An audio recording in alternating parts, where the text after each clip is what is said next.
રાજકોટના જગન્નાથ મંદિરમાં ભગવાનની મામેરા વિધિ રજવાડી ઠાઠમાઠ સાથે સંપન્ન થઈ હતી। આ ભવ્ય વિધિમાં મોટી સંખ્યામાં ભક્તો ઉમટી પડ્યા હતા અને શ્રદ્ધાભેર ભાગ લીધો હતો।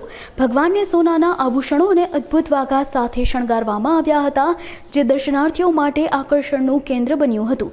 સમગ્ર વાતાવરણ જગન્નાથના જયકાર અને ભક્તિ ગીતોથી ગૂંજી ઉઠ્યું હતું, જેણે ઉત્સાહ અને શ્રદ્ધાનો માહોલ સર્જ્યો હતો।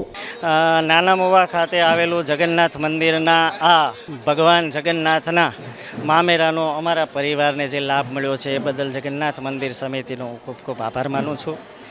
જ્યારે ભગવાન મામાને ત્યાં આવે છે અને મામાને ત્યાંથી ભગવાન જાય છે, ત્યારે આપણા રિવાજ મુજબ ભાણેજ ખાલી હાથે ન જાય, એટલે ભગવાન મારે ત્યાંથી આજે વિદાય થાય છે અને ભગવાન છે એને મામેરા સ્વરૂપે જે મને જે મળેલું છે એ પરિવાર, અમારા પરિવાર થકી થોડું જે કંઈ અમારાથી યથાશક્તિ બની શક્યું છે એટલું અમે ભગવાનને અર્પણ કરીએ છીએ।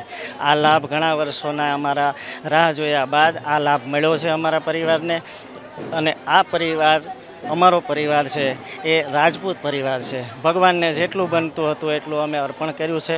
ખાસ વિશેષમાં આ વખતે અમે ભગવાનને રજવાડી પાઘ, જે અમારા રાજપૂતોનું ઘરેણું છે, એ અમે અર્પણ કર્યું છે। આ રાજપૂતી પાઘ છે એ પાઘડી તૈયાર કરવામાં, એક પાઘડી તૈયાર કરવામાં 3 દિવસ આશરે 6 થી 7 લોકોની મહેનત દ્વારા થઈ છે।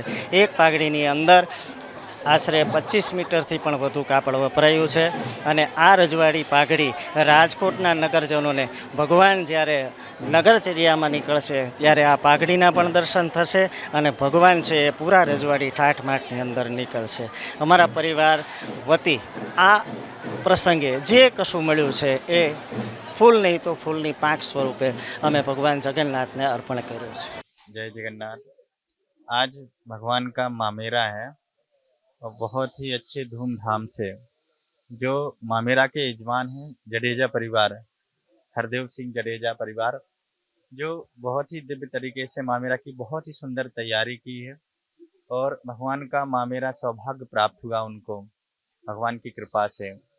तो मामेरा के कई आभूषण आदि वस्त्र हैं, भगवान के कुंडल हैं, भगवान के कानों हाथों के भगवान के पहनाने के लिए, और जो भी भगवान के वस्त्र आदि सब वृंदावन से तैयार कराए गए थे ठाकुर जी के। तो दिव्यता भव्यता बहुत ही सुंदर, भक्तों में बहुत ही उत्साह है। और रथ यात्रा बहुत ही अच्छी धूमधाम से राजकोट में सभी भावी भक्तों को भगवान दर्शन देंगे और सभी का कल्याण करेंगे, उनके जीवन को कृतार्थ और धर्मार्थ की ओर जोड़ेंगे। ऐसी यात्रा का संकल्प है। भगवान सदा हमेशा कृपा बनाए रखें। जय जगन्नाथ।